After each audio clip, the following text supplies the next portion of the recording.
Sekali. Kamu nanya.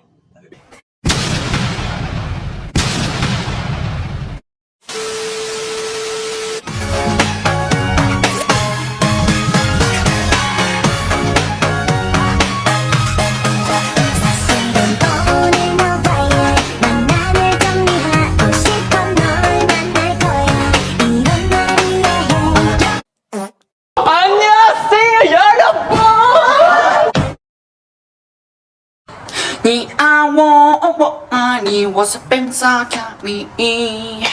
你爱我，我爱你，我是本萨条咪咪。 Assalamualaikum warahmatullahi wabarakatuh. Halo teman-teman semuanya. Bertemu lagi dengan Hilmiah Yuni yang mana kali ini menjelaskan materi kedua dari mata kuliah evaluasi proyek. Sebelum masuk ke materi kita yaitu alangkah baiknya kita bacakan basmalah. Bismillahirrahmanirrahim.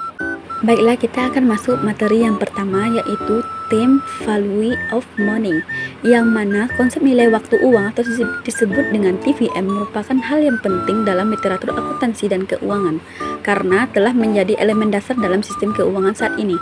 TVM mengacu pada perbedaan nilai uang saat ini dengan nilai uang yang sama di masa mendatang, di mana uang saat ini dianggap lebih bernilai dibandingkan di masa yang mendatang.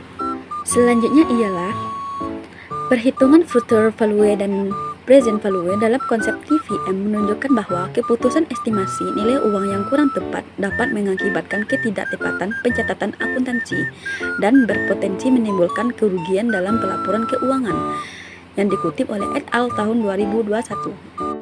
Materi kedua yaitu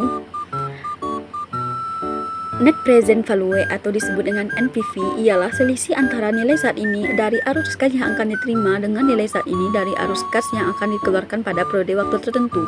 NPV memperkirakan nilai saat ini dari suatu proyek, aset atau investasi berdasarkan arus kas yang diharapkan akan diterima di masa depan, dan arus kas yang akan dikeluarkan disesuaikan dengan suku bunga serta biaya pembelian awal. NPV menggunakan biaya pembelian awal dan konsep nilai waktu uang untuk menghitung nilai sebuah aset. Dengan demikian, NPV adalah nilai saat ini dari aset tersebut setelah dikurangi biaya pembelian awal. Metode ini menghitungkan nilai waktu dari uang dengan menggunakan suku bunga diskonto yang mempengaruhi arus kas proyek tersebut. NPV menunjukkan manfaat bersih yang diperoleh dari proyek selama masa berjalannya proyek pada tingkat diskonto tertentu.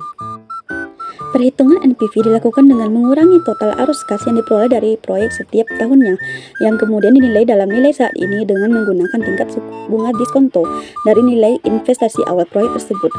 Bisa dilihat dari rumusnya, yang mana I sama dengan tingkat bunga dan T sama dengan pada tahun keberapa. Selanjutnya masuk ke materi yang ketiga yaitu internal rate of return, yang mana ialah tingkat pengembalian internal yang menunjukkan kemampuan suatu proyek untuk menghasilkan keuntungan atau return. Kriteria IRR mengukur tingkat pengembalian bersih dari sebuah proyek investasi secara relatif. IRR adalah ukuran return yang mempertimbangkan bobot uang secara akurat dan merupakan salah satu metode pengukuran return. IRR juga diartikan sebagai tingkat diskonto yang membuat nilai di NPV menjadi 0. Indikator IRR: jika IRR besar dari K atau disebut dengan tingkat diskon rate yang berlaku, maka proyek dianggap layak atau feasible untuk dijalankan. Dan jika IRR kecil dari K atau disebut dengan tingkat diskon rate yang berlaku, maka proyek dianggap tidak layak atau tidak feasible untuk dijalankan. Selanjutnya kita masuk ke materi yang keempat atau yang terakhir yaitu return on investment, yang mana ialah kemampuan perusahaan untuk mengendalikan laba dari penggunaan aset yang dimilikinya. Dengan mengukur rasio ini, kita bisa mengetahui seberapa efisien perusahaan dalam memanfaatkan asetnya dalam kegiatan operasional. Semakin tinggi rasio ROI, semakin baik kinerja perusahaan dalam menghasilkan keuntungan.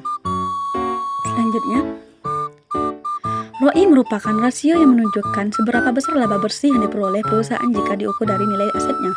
ROI juga dikenal sebagai rasio yang menunjukkan hasil return atas jumlah aset yang digunakan dalam perusahaan. ROI merupakan ukuran efektivitas manajemen dalam mengelola investasi. ROI digunakan untuk menilai kemampuan perusahaan dalam menghasilkan laba selama periode tertentu. Rumusnya ialah ROI sama dengan laba bersih per laba investasi dikali 100%, yang mana laba bersih sama dengan keuntungan yang diperoleh dari investasi. Laba investasi merupakan jumlah dana yang diinvestasikan. Mungkin sekian dari materi saya. Kalau ada kesalahan, mohon maaf semuanya.